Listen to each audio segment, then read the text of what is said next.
Meus amigos, a gente chegou ao último episódio da temporada Marajó. Esse episódio nós queremos falar para você sobre o que vivemos e tudo que Marajó mudou em nós. E também falar um pouquinho sobre o que realmente acontece em Marajó. Tudo que você ouviu falar daquela terra é de verdade e qual é a nossa responsabilidade em tudo isso. Marajó é uma terra linda, com pessoas que dão aula em hospitalidade. São amáveis e divertidos. Eles amam você de graça. O povo marajoara está sendo tocado por algo que nós do Sul e Sudeste não estamos e carecemos disso. Então fica aí e aproveita. Embora a gente esteja triste que esteja acabando essa temporada Marajó, nós somos gratos por tudo que Deus fez lá e fará ainda com você que está assistindo esse vídeo e vai para lá, eu tenho certeza. Aumente suas expectativas que vai ser muito legal.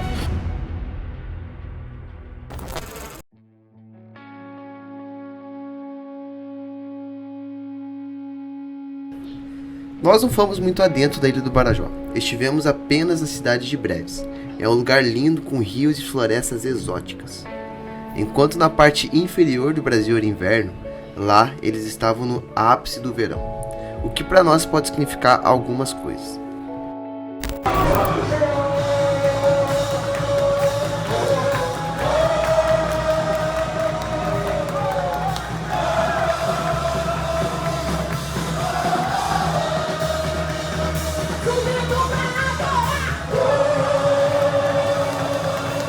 Enquanto em algumas partes do Brasil o clima está ameno ou até frio, lá no norte e nordeste as coisas estão realmente quentes.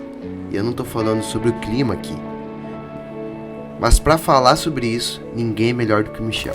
E aí, gente, beleza? Eu sou o Mike Duque, estou passando aqui para compartilhar com vocês um pouquinho das impressões que eu tenho recebido do Senhor sobre uma região do Brasil que o Senhor tem me levado a ministrar lá nos últimos meses, principalmente ali na região norte do Brasil, na cidade de Belém, e mais precisamente a experiência mais marcante que eu tive agora, poucos meses atrás, indo com uma equipe de missionários na ilha do Marajó.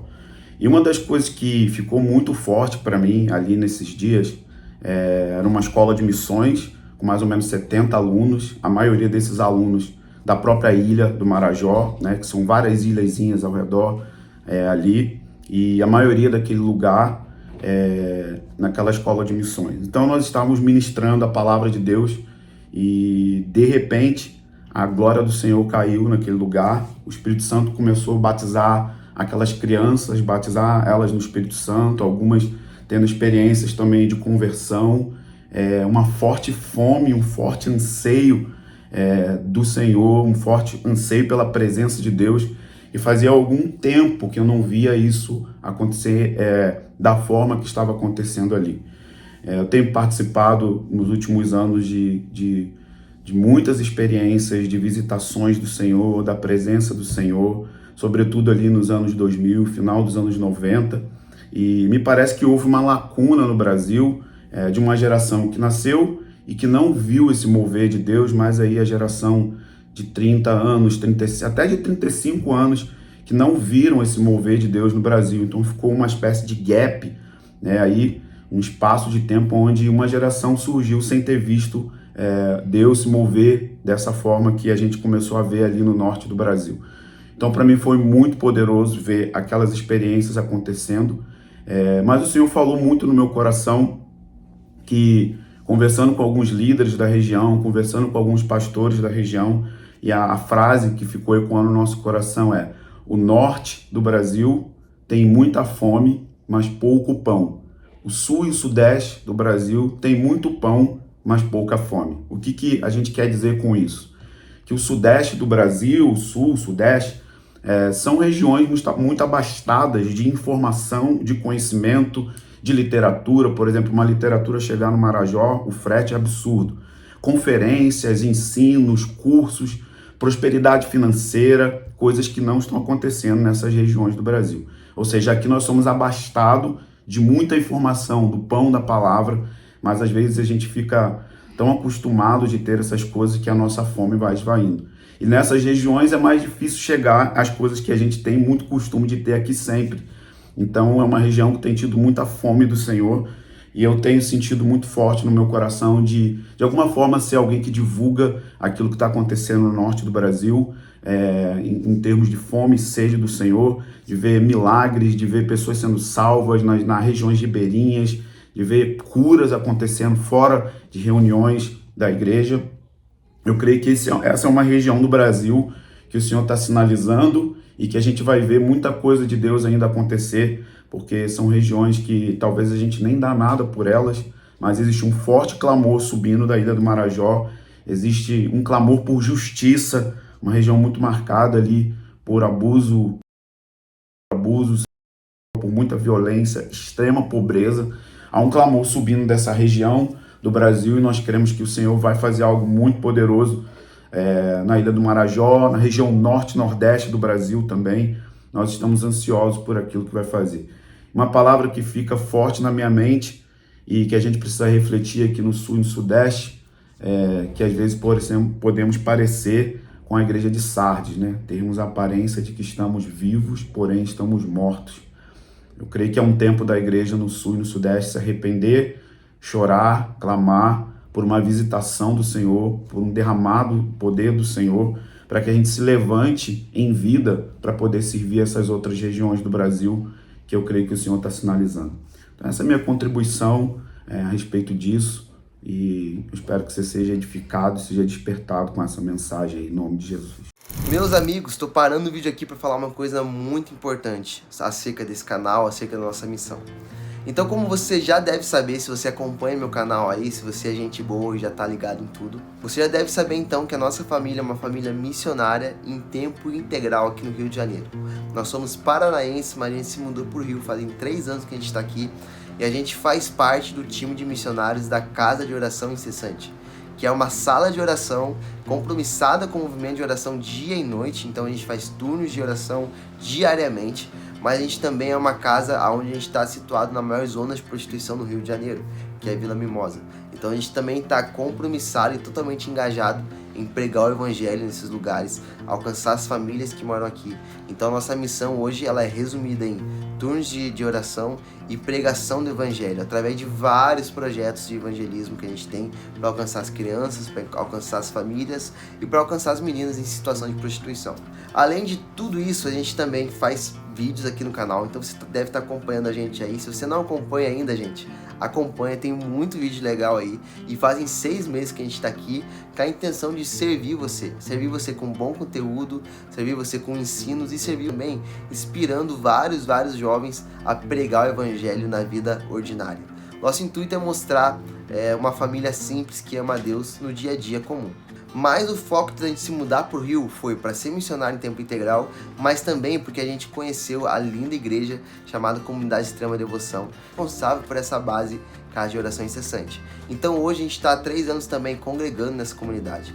Então isso é muito importante você entender. Nós não estamos aqui como mochileiros fazendo missões, mas a gente só está continuando o que uma igreja local já faz. A gente gasta 100% da nossa vida com a igreja local. Então a gente é endossado e também a gente é afirmado na nossa igreja local. Então aqui também a gente está engajado em construir Cristo um no outro, na vida da igreja ordinária. Então, gente, você está vendo aqui em algum canto dessa tela um QR Code. Eu quero convidar você a considerar se tornar parte do nosso time de parceiros financeiros. Faz parte da nossa missão construir um time, uma rede de apoio, na verdade, de parceiros e amigos que vão estar junto com a gente na missão, fazendo missões, mas através da forma financeira. A gente crê nisso, a gente crê que essa é uma forma bíblica de missões. Então você vai acessar aí no seu QR Code, lá vai ter um texto enorme, mas que vale a pena você ler, contando toda a nossa história e tudo que a gente faz. E também lá ele vai te direcionar caso você queira se tornar um parceiro financeiro. Então considere fazer isso, quero te convidar a apontar aí o celular para algum canto da tela que vai estar o QR Code e você vai ficar por dentro de tudo isso. E lá mesmo você vai ser guiado para os passos para se tornar um parceiro financeiro. Tamo juntos, gente. Continua com o vídeo aí. E eu quero falar isso para que vocês tenham ideia do que é e o que não é. Então, quando a gente fala sobre, houve aquelas histórias de barcos que chegam lá e existem barcos que vão lá e oferecem as meninas e tudo mais, não vou entrar em muito detalhe aqui para não levar. Mas enfim, essas histórias são verdade, inclusive a gente estava a 40 minutos desse lugar que acontece, que isso acontece. Porque assim, lá na Ilha do Marajó, tem vários ribeirinhos. Ribeirinhos é isso que a gente foi pregar o evangelho, que é uma região onde depende mais do rio e é mais próxima dos córregos de igarapés, né? E nessas regiões existem várias espalhadas na Ilha do Marajó, vários pequenos municípios. E para você chegar em muitos deles, você vai ter que pegar o barco. Então pensa que de Belém até Breves, onde a gente foi, deu 14 horas de viagem. E você pode ir mais 14 horas de viagem para alguns ribeirinhos e tal que tem próximos, né? Ali. Então realmente isso acontece se a gente estava 40 minutos de barco desses lugares. Mas eu acho que tem uma coisa muito importante que eu não falei até agora, que foi quando a gente descobriu que a gente ia para a Ilha do Marajó fazer missões. Então a gente precisava engajar recursos, né? Então a gente precisava postar nas redes sociais sobre o que a gente ia fazer, para anunciar a missão, para que pessoas pudessem se engajar de forma financeira. E eu fui atrás de várias notícias sobre isso, sobre a realidade da Ilha do Marajó e o que realmente acontece lá, para conseguir levantar o máximo de informações possíveis para poder falar sobre isso, para ir até na missão sabendo o que a gente iria enfrentar. E acontece que eu não achei quase nada de casos. A maioria que eu achei estava falando que era fake news. Então, de duas uma, né? Então a gente tem duas opções aí. Uma ocultação. Então um deles é ou as propriedades responsáveis estão ocultando informações, ou realmente não acontece. Então eu teria que pagar para ver, teria que ir para ver o que acontece lá, né? Chegando lá, eu vejo que realmente é ocultado informações sobre o que acontece. Por que eu digo isso? Quando eu olhei na internet, eu vi que acontecia cerca de 400 casos de abusos por ano, né? Mas eu fiquei indagado, assim, porque, cara, na minha cidade, no interior do Paraná, deve ter mais ou menos isso, sabe? E lá é uma região muito grande, então, quando eu conversei com os pastores de lá, locais, eles me falaram que às vezes não tem tantos dados, porque realmente não tem como saber a quantidade de casos. Mas falar que é 400 é chutar muito, muito, muito por baixo. Então, e realmente não tem nem órgãos públicos que vão organizar isso, porque muitos casos não são nem relatados. Infelizmente, na Ilha do Marajó, em regiões bem mais precárias, existem casos comuns, gente, comuns. Não estou falando que eles fazem isso sabendo que estão errados. Para eles é comum a filha ser parente do pai 2 vezes. Então ela é parente porque ela é filha do pai, mas ela também é cunhada porque o irmão do pai casou com a filha, ou o primo do pai casou com a filha. E isso é comum lá, gente. Então, até os pastores estavam falando que eles têm que fazer um trabalho de falar para essas pessoas que isso é pecado e que isso é crime. Então, esses casos de abuso, tipo assim, cara, você tá casando com uma menor de idade. Muitas vezes são meninas de 15, 16 anos que casam com adultos já. Então, isso é crime, né? Mas isso não é relatado, porque eles não relatam isso, não levam isso a vigor público, né? A vigor de justiça, a termos judiciários, porque eles não têm nem acesso a essas políticas públicas. Muitas coisas básicas, às vezes, não chegam nos ribeirinhos, como saneamento básico, como água tratada, muitas coisas assim. Quem dirá fiscalização de órgão público? Então, realmente isso acontece e são incontáveis casos. Então, quando você vai pregar na Ilha do Marajó, você tem que ir já sabendo que você vai lidar com essas situações. Mas a Ilha do Marajó não está perdida, gente. Eu fiquei impactado com os trabalhos que a igreja lá está fazendo.